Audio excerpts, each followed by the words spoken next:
list. Yes. As we do have Onionfr4Nk versus Sneeuwman23. And Onionfr4Nk, another North, but you dominate the Shadow Gligar and the Altaria matchup. No, I'd be really curious to see, much like Lantern, with its fast move, it's very pivotal for matchups. Curious to see what the moveset is, and it is Powder Snow! So that's going to be covering the Altaria and the side. Like I mentioned, a well-known North American trainer has made a ton of top cuts, and he's going to be facing a team that is fairly Alolan Sandslash? No, it's going to be Lantern on Lantern. Okay, it's going to be Spark versus Spark. It's going to come down to charge attacks priority sometimes in these mirror matchups. We're going to see which trainer has trained for the more attack stat, and a lot of times they don't go for it right away because they actually don't want it revealed. But guess what? They both win it for it one after, and it's revealed anyway.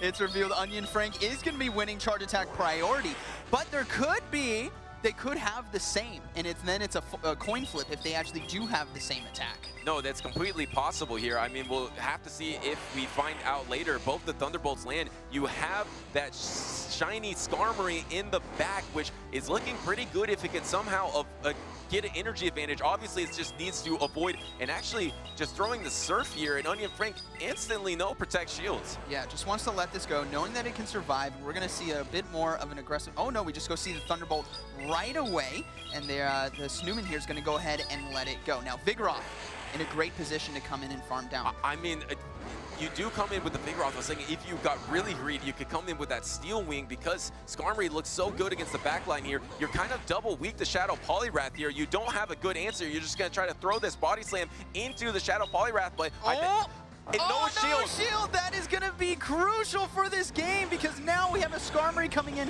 Steel Wing is going to be resisted, so thankfully Shadow Poliwrath is going to be able to hang on, but had they shielded that Body Slam, this would be a completely different matchup. But the problem is, and the Icy Wind comes through, so that's a great call by Sneeuwman there to let the lower damage attack go through, but the problem is you're not Steel Winging down this Shadow Poliwrath. As soon as the Body Slam landed, maybe you try to go for a counter down because these Steel Wings are resisted, and now you are frozen and debuffed, and the Shadow Poliwrath is probably just going to double shield and counter through, and he counters through.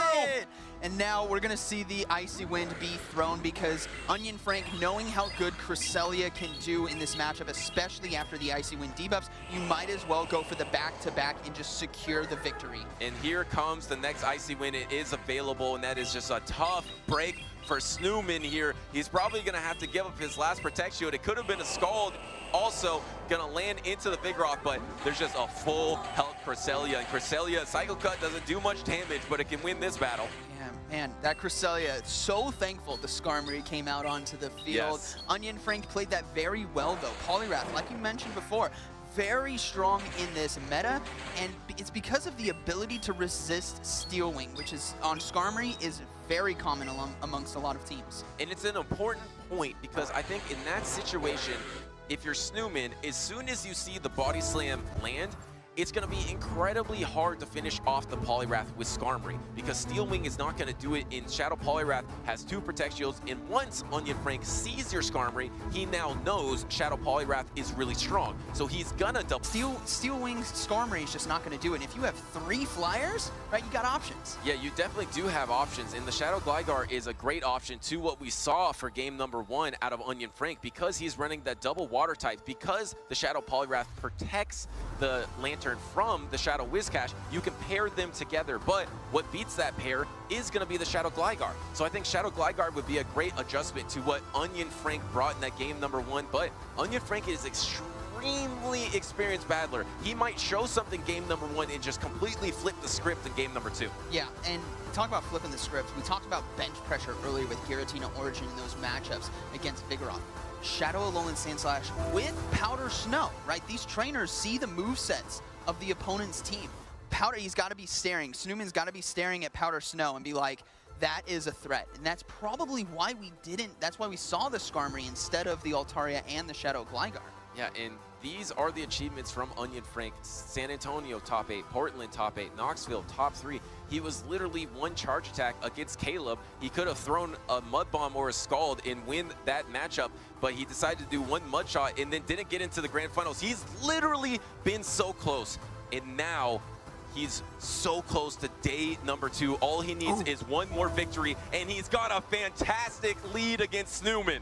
Poliwrath versus Vigoroth. This is a matchup you want to see, as we do see a swap out right away, and this is going to be a Shadow Gligar versus Lantern. This is a matchup that can be flipped. Yeah, and this is the exact Pokemon that you mentioned would be a great adjustment, because you're able to handle that core of Lantern and Poliwrath, and because Onionfr4Nk didn't make an adjustment with his team composition at all, just the alignment of it, there is no hard answer to the Shadow Gligar save swap. So now Sneeuwman is back in this game. Now, there is an opportunity before us right here. Just because you lose Switch doesn't mean you can't get an advantage in some way. And we might see an aggressive Cresselia farm down with Psycho Cut. Yeah, and the Air Lace is going to knock out. So does Onionfr4Nk care about the alignment, or does he think his Poliwrath in the back is just going to be so strong, so he's just going to ride with the Poliwrath? And like you mentioned, you could go for the Psycho Cut down, which will be tough. The counter down is tough too, but it looks like he's going to go for the counter down. I don't think he's going to get there. No, he does not! It doesn't get there in time. Poliwrath is going to be forced to shield. But on the flip side, Poliwrath does have a lot of energy, and it can go places, right? The only answer is the Altaria, and it takes super effective damage from Icy Wind. Yeah, you don't want to soak this energy on Altaria, because it's double super effective here. You're going to have to give up your Protect Shield right back, and there it comes out of Sneeuwman here.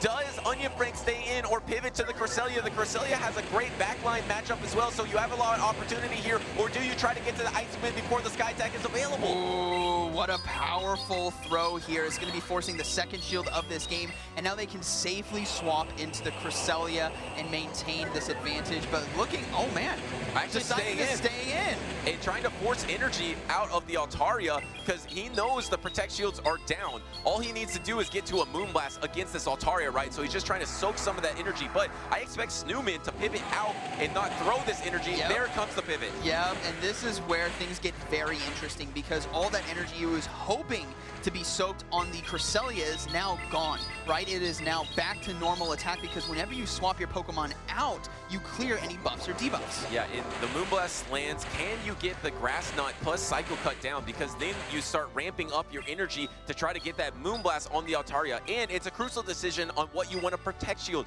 Will Moonblast be the most fearsome charge attack? So you probably just save your Protect Shield for that. Yeah, I think so. But there's also a tough thing, right? You save your shield for Moonblast, but now you have to be concerned about Dragon Breath. Yes. And this is where things get very interesting, because it's going to be a race between Dragon Breath and the ability to get to Moonblast on Cresselia's side. And could Sneeuwman get to double Sky Attack?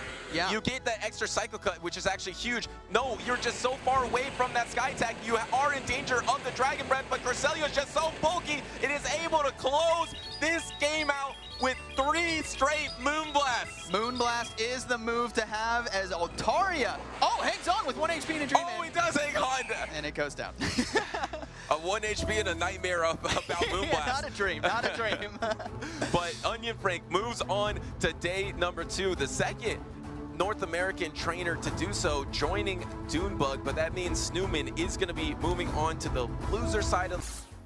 All right, we do have the Thunderbolt here on the Mirror, and Lantern versus Lantern on the lead is always tough, because you have to choose whether you want to take Switch advantage or you want to let it go and come in for energy. And Vigoroth as well, Body Slam so strong in this meta, but this just goes to show how good Poliwrath can be against Skarmories because of the Steel Wing resistance. And how good Poliwrath was against all of Sneeuwman's team, because you had that Icy Wind for the Shadow Gligar, have it for the Altaria, and then you're really good against Skarmory. The only thing you have to really worry about is that Lantern or Shadow Gligar, but there still is some play. So Sneeuwman didn't really have that hard answer for that Shadow Poliwrath, and I feel like that's why Onionfr4Nk rode the Shadow Poliwrath, was Protect Shielding it, and in the end, it was just too much for Sneeuwman to handle. He was even not successful in getting counter down, and he still did so much with the Shadow Poliwrath. Yeah, Shadow Poliwrath, incredibly strong in this tournament. I mean, it's basically the story of today, right? Vigoroth and Shadow Poliwrath. Annihilate, we haven't seen as much as we progress through this tournament. Yeah, we really haven't. We have seen the Vigoroth, especially in the last 3 matchups. I think 3 straight underdogs were bringing in